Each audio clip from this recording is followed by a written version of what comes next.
Zašto ne bi trebalo biti ni ljubomore, ni negativnih osjećaja? Znate, zato što smo jedan narod. I ja se radujem kada moja braća u Krajini, u Bihaću, Cazinu ostvare bilo kakav rezultat, kad su otvorili onaj divan Islamsko-pedagoški fakultet, pa medresu i tako. Znači, zašto? Pa zato što ako ste dio nečega, onda u tom slučaju je radost vašega brata vaša radost. Ovdje negativne relacije postoje samo kod ljudi koji su izgubili osjećaj pripadnosti identiteta. Jer onaj kome to što je Bošnjak ne znači ništa, a pogotovo to što je musliman ne znači ništa. Naravno da njemu smetaju Sandžaklije. Njemu smetaju svi, ne smetaju mu samo Sandžaklije, njemu smetaju Visočaci, Fočaci, oni gore s brda, oni dolje s potoka. Mislim, svi mu smetaju. Svi mu smetaju. Zašto? Zato što čovjek koji izgubi identitet duhovni, identitet kolektivni i tako dalje, on jednostavno postaje jedno samoživo biće kome zajednica, kome uopće kolektivitet, društvo, kome ljudi smetaju. I onda ta sebičnost, taj egoizam je zapravo zlo. Jer on ide do tolikog zatvaranja i negacije, do tolikog otuđenja među ljudima da se dešava danas u savremenom svijetu. Čovjek padne, on nesvijeste, svi prolaze pored njega i gledaju. Što? Kaže, ne tičemo se.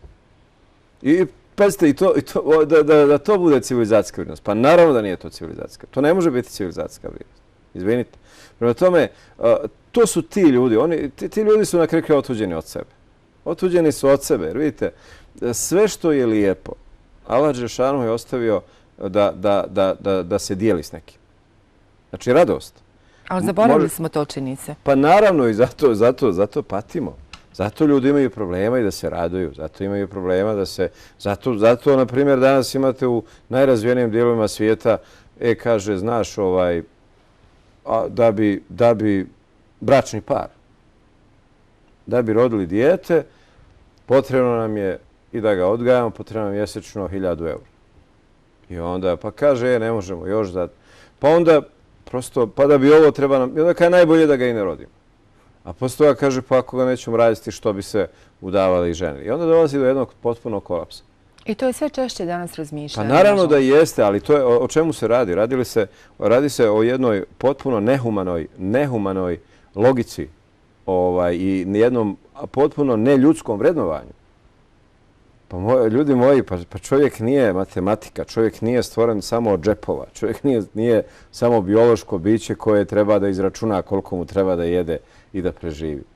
Pa ako to imamo u vidu, pa čekajte, za 100 je dokaza da čovjek uopće nije potreban razum da preživi. Jer sve životinje koje veoma perfektno funkcioniraju u prirodi uopće nemaju razum. I tako perfektno preživljavaju. Fino žive, hodaju onako po šumama, love, super im je, nisu gojazni, nemaju šećer, nemaju pritisak, nemaju nikakvih božjih problema, ne trebaju im psiholozi, psihoterapeuti, nemaju nikakvih trauma.